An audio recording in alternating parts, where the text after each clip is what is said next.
Federal correctional officer charged in former prison nurse pleads guilty in bribery and contraband smuggling schemes. A former nurse at Leavenworth Detention Center has pleaded guilty to conspiring to smuggle contraband into the prison, and a federal grand jury in the District of Kansas has returned an indictment charging a former correctional officer with a similar scheme. The walls are 40 feet high and 40 feet below ground and 3,030 feet long, and encloses almost 23 acres.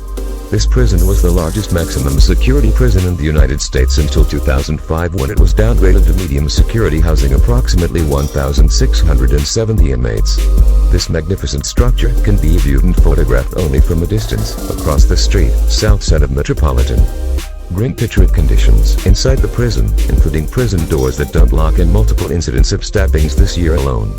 Federal public defenders with clients inside CRCIV Leavenworth report that stabbings like this are so routine recently that they are almost unnoteworthy. Former Kansas City Chiefs player was pronounced dead Thursday after being found unresponsive in a cell of a federal prison in Leavenworth around 2:30 p.m. Sal Usala Jr. Seabier, 43, was transported to a local hospital by EMS after being found unresponsive and having life-saving measures performed.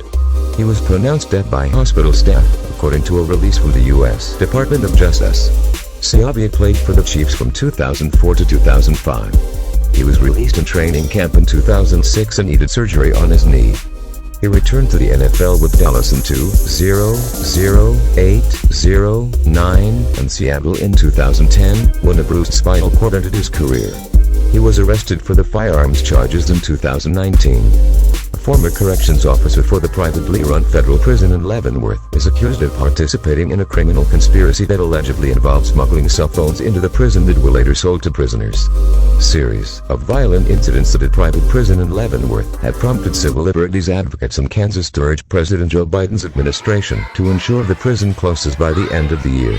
Angelica Grant, who was a CRCIV employee assigned to the Leavenworth Detention Center between May 2018 and May 2020, is named in a criminal complaint filed Monday in the U.S. District Court in Kansas City, Kansas, alleging a single felony count of conspiracy.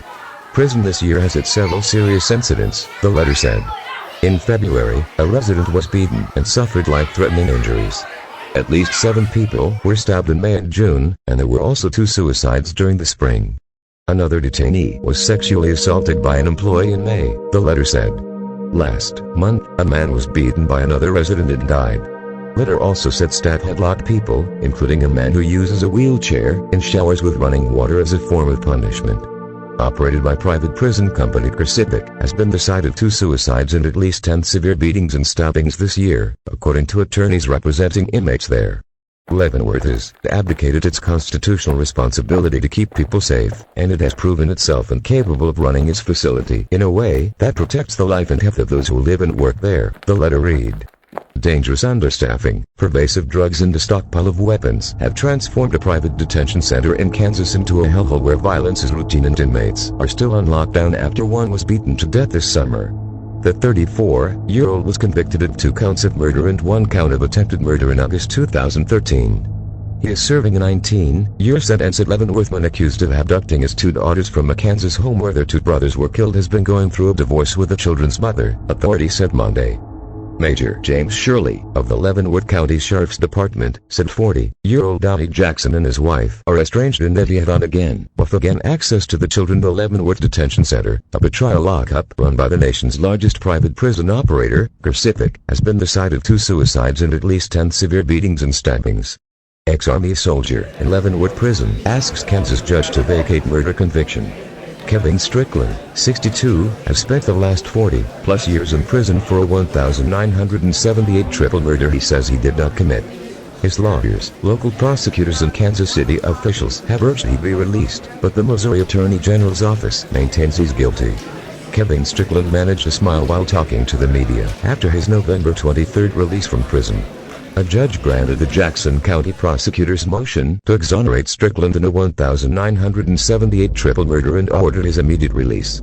Since he was sentenced to prison in June 1979, Strickland has spent more than 42 years and 4 months behind bars, or 15,487 days. Donors gave $1.6 million to Kevin Strickland. In the nearly 40 years after he escaped from the maximum security military prison at Fort Leavenworth, convicted killer James Robert Jones carved out a new life for himself in Florida, living under an assumed name, getting married and working for an air conditioning company. 7 minus 13 members charged with double murder inside federal penitentiary in Beaumont, Texas, resulting in nationwide lockdown at federal prison system. Till next time.